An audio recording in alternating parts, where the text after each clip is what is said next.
This is a story about a teacher gets revenge against his terrible students. The backstory. The year this happened, I taught a high school class with grades 9 to 12. That's 14 to 18 years old for you overseas guests. My class wasn't necessary to graduate, but it did count as a core requirement. One of my beginning of the year rules was, I never want to hear, when will we ever need this? Because you didn't have to sign up for this class. How I structured my class is that I try to make students accountable for their own actions. My class was built so that it had something to offer everybody. If you tried your best, you were guaranteed a C. If you worked really hard, you could get a B or an A. I would bust my butt to help a student with any reasonable request. The best example of this was a student was working hard on an assignment and said, I think I understand it now but can't turn it in on time, to which I answered then, turn it in tomorrow for full credit. This is how hard work pays off. Other than a few hard deadlines in my class, I would do whatever it took to see you learn the material. Mess around in my class? I've already found ways to run circles around the pathetic excuses you throw at your parents for your piss-poor performance. It sounds callous, but I was the teacher who would stay for 90 minutes after school to help you catch up, to help fix your project for another class, or even to listen to you cry about your parents' divorce. If I caught you goofing in class instead of doing your work, my rule is that at least 70% of class time was intended for homework, quizzes, etc. I would warn you a couple times, email your parents, and then wait and see if they even gave a flip. If they didn't, I would let you keep digging that hole until you were a hip deep in water and begging for a ladder, and then I would toss you a rope instead so you could still climb it if you tried hard enough. But a lot of kids would just cry until that hole caved in and buried them. I also utilized my school's online grading and assignment system for nearly all of my assignments, which meant I could document when a student looked at the assignment, how long it took them, etc. All of this allowed me to see what my students were doing when they did it, and also if they were plagiarizing. This was also one of the tools that helped me make important decisions about leniency and also helped me to say things at conferences, such as, of course, the test was hard.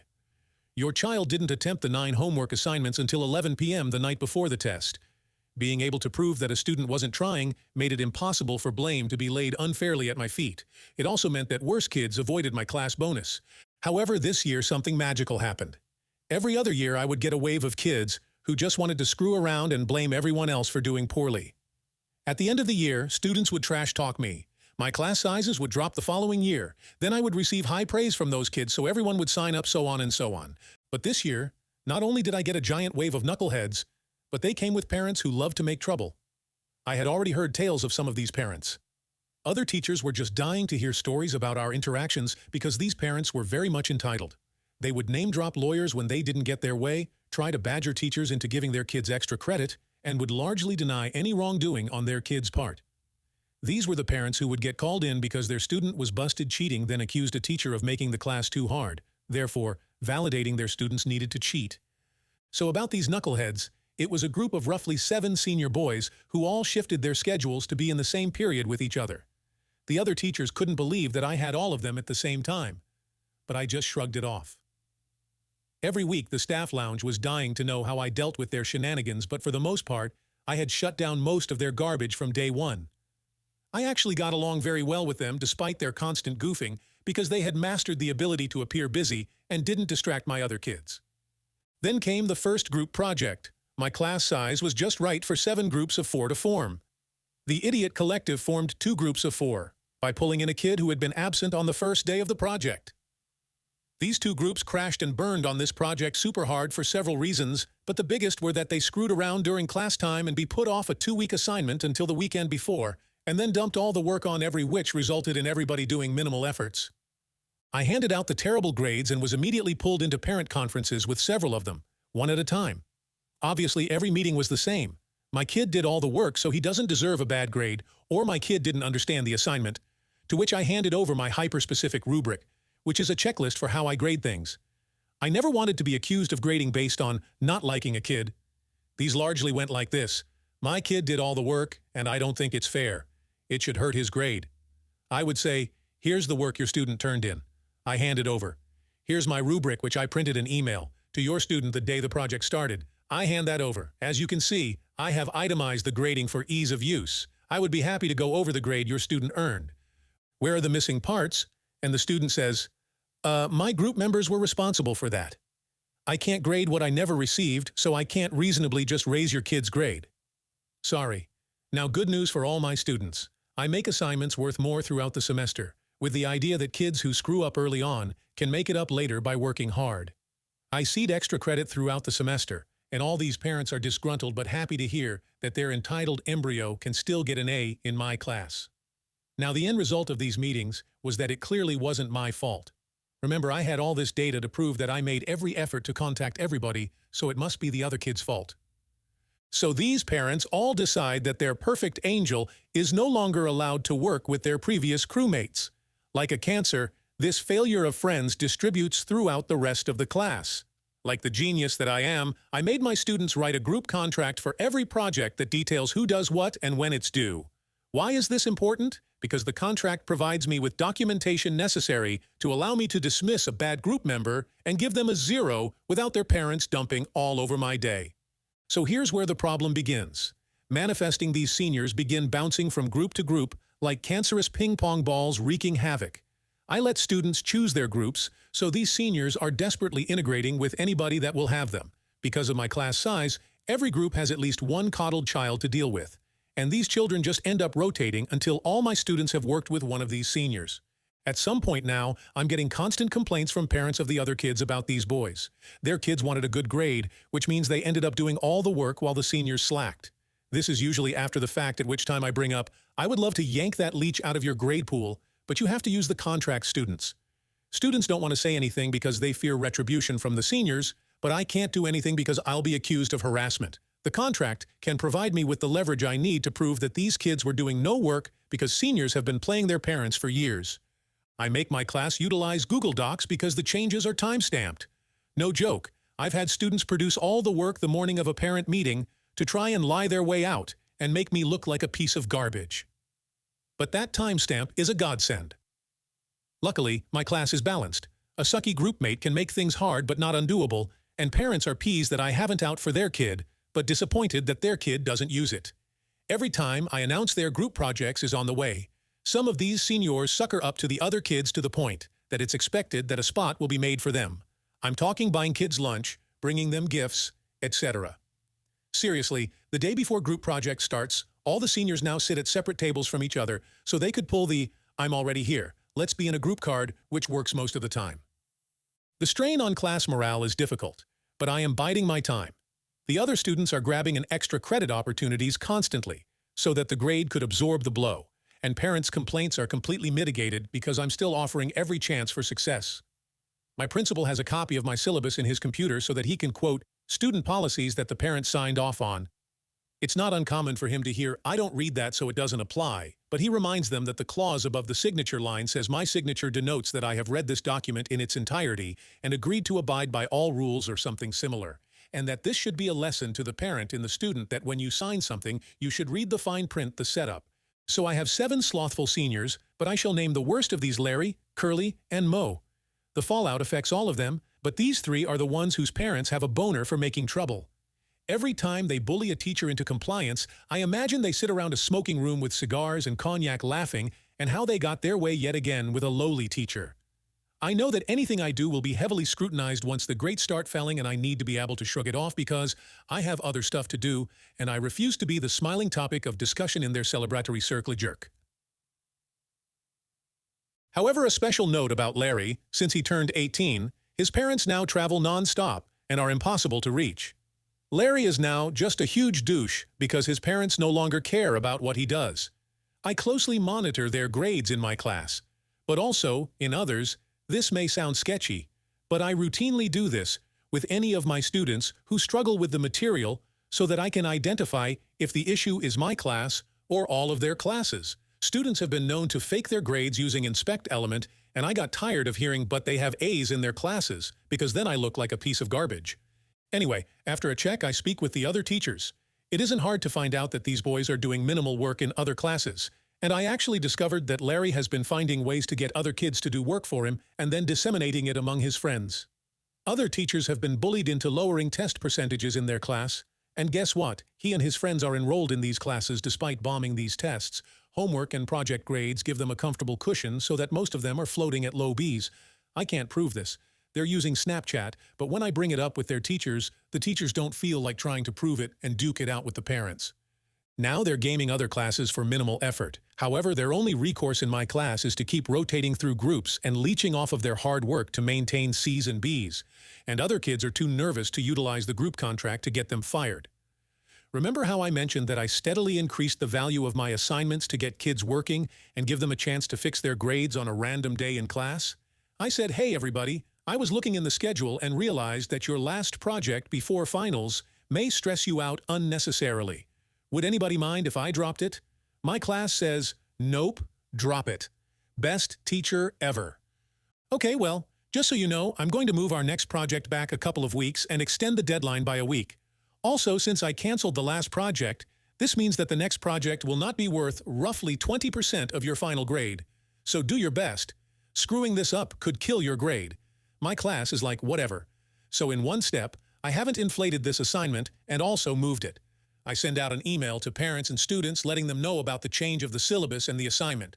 Get no responses other than happiness that I'm removing stress from the end of the semester.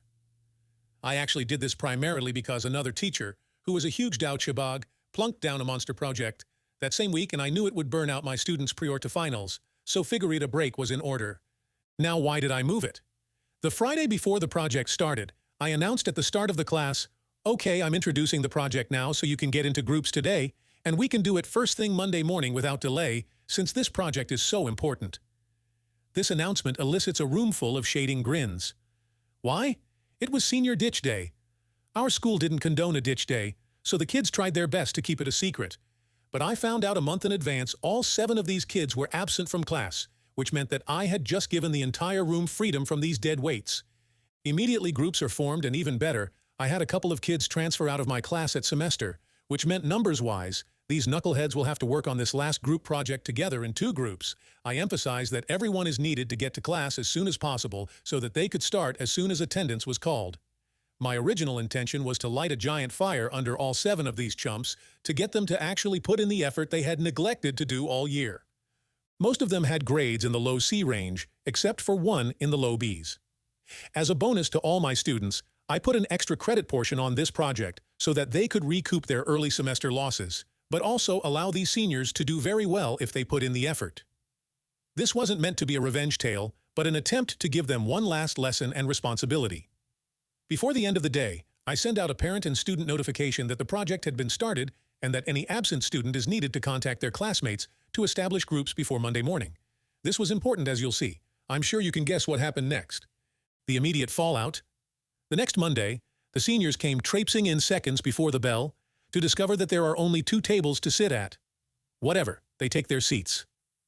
After attendance, I say, okay, everybody has a copy of the rubric, so go ahead and get started the rest of the class. Seniors look around frantically. The seniors quickly realize that they've been played and the arguing starts. The first thing that happens is that Larry, Curly, and Mo decide that they now belong with whoever they happen to be sitting with and scoot their chairs over to sit with different tables. I catch this right away and tell them that the groups are already a maximum size 4 people per group. The other 4 seniors are already fighting with each other because they know that none of them will actually do any work. Larry, who thinks he's God's gift to everybody, tries to sweet-talk me and his group into special privileges and allowing a group of 5. Now I see some of the other kids wavering, and I know that Larry is putting pressure on them to argue his case. I designed this project specifically for people and had a job for each one, but I extended a separate offer. I said, I'll let you join, but since there will be 5 of you, I expect double the work. Literally, I told them that they would have to do the project twice. Larry tries to argue, but I point out the rules I've established and inform him that if 4 people could do it once, having 5 should make it easier to do it twice. Sounds like a bad move on my part, but I have now intimidated the other kids into saying hell no and even have them put it to a vote. Unsurprisingly, Larry is the only one who votes that this is a good idea, and when the other kids catch wind of my offer, they physically shoo off the other seniors, trying to pull this deal as well. You'll all be delighted to hear that the rest of the period for my seniors has spent arguing over who will work with who. They end up forming 3 groups, and I nod my head, make sure they have a rubric, and then wish them the best of luck. Being the smart teacher that I am, I email Curly's parents, and Mo's mom means that they've chosen to work with each other. Mo's mommy shows up to argue with me all the time, but she's quickly learned that I won't take her flack. At a previous meeting, she even laid into Mo and told him, I am tired of fighting all these battles with your teachers, and I'm starting to think they hear the problem, but I suspect that this is for show. Curly's parents email me back and say they'll make sure Curly writes a group contract. You see, Curly sold himself as the best student ever, and clearly he'll do the work and fire his classmates. Mo's mommy immediately requests a meeting with me. Per school policy, I don't have to respond to an email for 48 hours. I wait until hour 47, and email and non-committal, "I would love to meet, when are you available?" and wait for a response. I then wait another 48 hours to inform her of a time the following week that works for me. Now some of the other senior parents have emailed me angrily demanding why I let their kids choose to work with the bad kids again. I had to inform them that I didn't expect all of them to be absent immediately. Some of my seniors get burned at home because they ditched, and their parents tell me just try to help them pass, which I agree to. Some of them need this class for graduation after all. Moe's mommy, on the other hand, shows up, ready to wage war. She starts by demanding that I put Mo in a different group. I declined because the project has now been going on for a week, and it wouldn't be fair. She demands that I add him to another group. They're all full, and students have already done the lion's share of the work. She demands that I let him work by himself with an extension. I gladly offer him an extension and slide a copy of the rubric over to Mo, and he goes white. At this point, he knows that he's never planning to do any of the work. In fact, I know that his group hasn't even started. I have a copy of their group contract, which was hastily scribbled in pencil with no due dates on it. He starts arguing with his mom that he would rather work with his friends and that he's upset that he got stuck in the situation contemplating this. She accuses me of deliberately waiting until that day to screw the seniors over. After all, it was a school-sanctioned event, and I'm being a douchebag about it, and she'll go to the board with her story. The joy I get from all of my prep work is shutting down. All 7 of the seniors hung out on ditch day at her house and told her that the principal had given them the day off. Even better, they called in and pretended to be their own parent so that it was an excused absence. He's immediately busted, and his mom flips her switch and jumps all over him. You see, she can keep pressing me on this issue, but I now have evidence that he pretended to be his own dad, and this is a suspensible offense. I buy myself into her graces by telling her that I had no idea that senior ditch day was that Friday. But I gave her kid a free extension on the homework that was due because I thought seniors deserve their own traditions. Also, I can prove that I emailed him and her and gave them plenty of notice before Monday morning that they needed 2 big groups before something like this happened.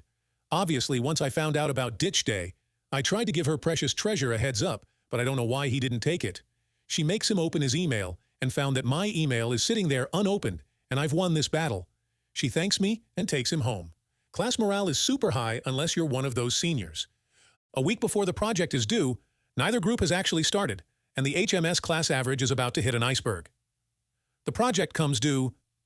It comes as no surprise that my enterprising seniors have turned in easily some of the worst work ever. One group got into a text argument the weekend before it was due and made one of the kids do all the work. Mo and Curly are in this group. The other group with Larry has also turned into a steaming pile.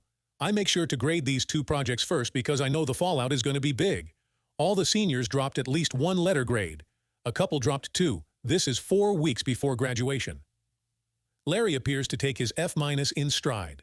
They got something like a 10% on it, so I know he's plotting something. Curly's parents demand the meeting, and so does Mo's mom. Curly's parents are super upset that they got a bad grade and demanded to know why. What they didn't know was that I had already met with a student who did the entire project poorly and his parents. I informed Curly's parents that I had seen the text exchange between the seniors that pretty much ended up with, "You effing do it yourself." Curly refused to turn over his phone to his parents for confirmation. I also show them Curly's project and hand over the rubric. His mom and dad are not happy. You see, Curly has been blaming everyone else for his mistakes since the dawn of time, and his parents have bought in completely until today. Dad pointedly asks which part he did, and this causes Curly to spout actual tears. I did pull up a spreadsheet of all the group project scores from the year with all student data and have highlighted his scores, which are among the worst. The purpose of this was to use data to prove that their son frankly never does the work. Curly is absolutely destroyed by this. His parents kick him out of the conference because they're tired of his excuses, and they asked me what they can do. I tell them that I would be happy to offer one-on-one tutoring and that he can still pass the class if he does his homework and get to be on the next exam. They agree to this. We all shake hands, and they leave. Curly's story largely ends here. He never shows up to tutoring, and I email his parents. After 3 emails, his dad finally responds with, "His mom and I have decided that he needs to learn to be an adult and leave him to his own devices. Thank you for your efforts." Curly will spend the rest of the semester doing little to no work because he's grounded at home. He's now just watching YouTube videos on his phone during school. The ripple effect is glorious because now Curly is doing this in all of his classes. I speak with his teachers and they all email his parents that he has quit doing work in class, and they get the same reply I did rather than the vehement responses they're used to. When Curly fails his classes, he still graduates, but his parents have informed him that they are no longer paying for his college and it's time to get a job. Mo's mom flips and demands answers. Unfortunately, Mo is in the same group as Curly, and she gets the same answers from me. Strangely enough, once she's exhausted every effort and attempt to somehow blame me for this, she admits that she knew Moe was part of bullying a lone senior and that he should be ashamed of himself. She deliberately tried to play me, but outed herself when she knew that I already knew everything. Super annoying, but I agree to help tutor him one-on-one, which makes her happy. Mo's mom is emailing me every few days now. Is my son doing his work? Did he help with this homework? Non-stop, but she knows better than to fight with me. Larry is unusually chipper and is no longer doing his work.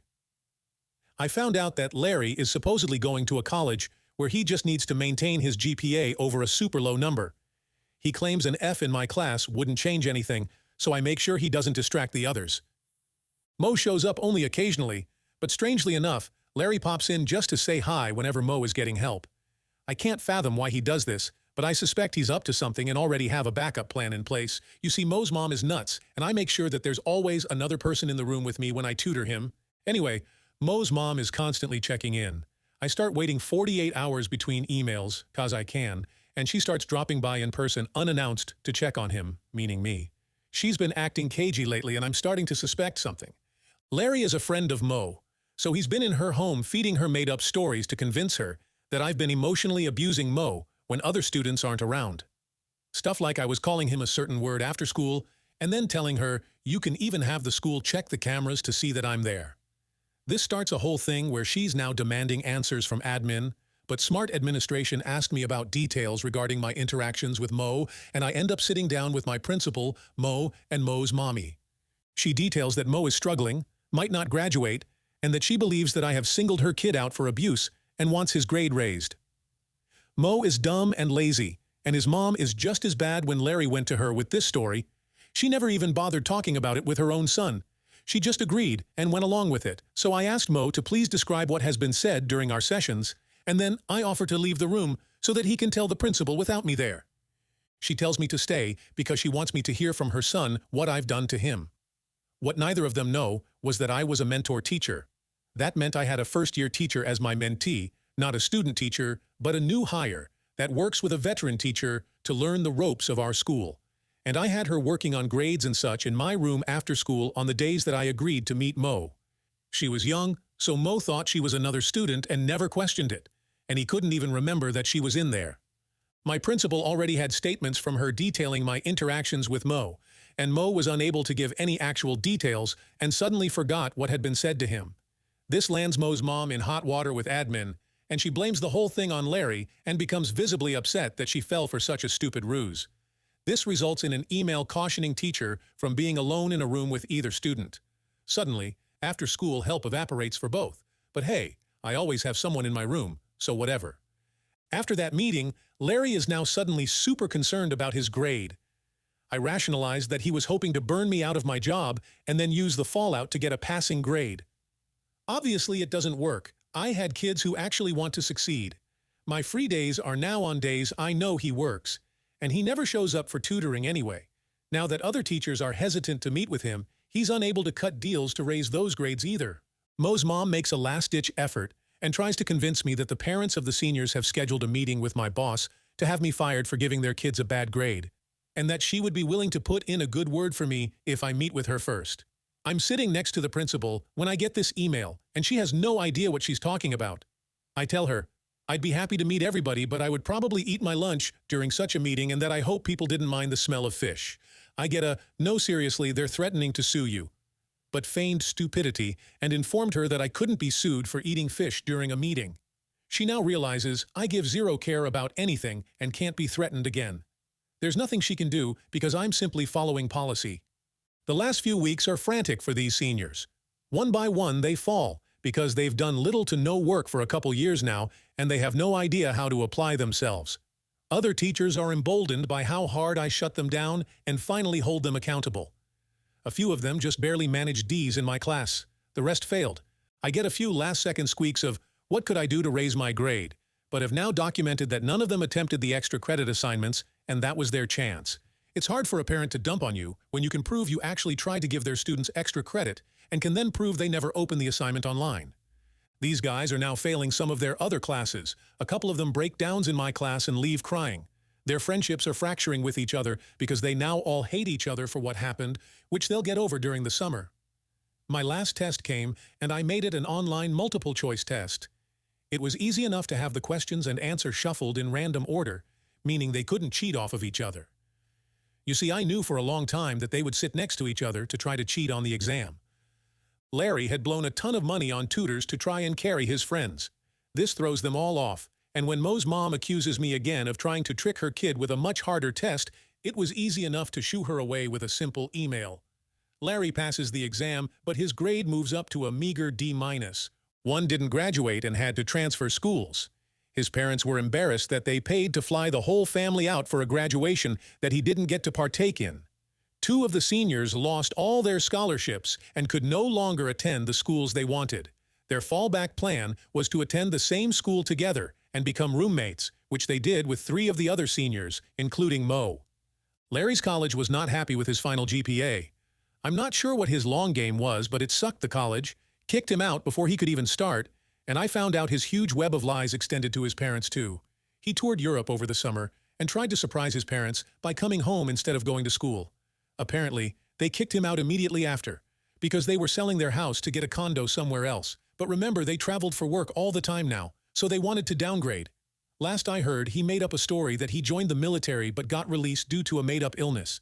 I say made up because I heard this tale from 3 different people, and each one was given a different disease. Curly's parents were limited and decided to pay for Curly to go to college. After all, Curly got kicked out halfway through the year, got busted more than once for underage consumption, and then kicked him to the curb after living at home for a year and refusing to get a job. Last I heard, he works in a vape shop. Mo went to school and used his book smarts to try and pay other kids to do his work for him. His mom is rich. When that failed, he faked his grades to get his mom to keep footing the bill. Eventually, the school kicked him out, and he moved back home. The story his mom told a friend of hers, who I ran into at a school function, was that he decided that he would rather be an entrepreneur than go to college, and that he bought a drone to film weddings with. Last I heard, he was acting as a distributor for his weed dealer but had moved up to selling acid. On the other side, his mom thinks he's working on weddings. One senior went to college with his friends and immediately realized he needed to change. He quit hanging with his friends, and last I heard, he graduated with honors in a lucrative field. He emailed me, wants to thank me for challenging him in high school because it prepared him for college. So that was nice of him.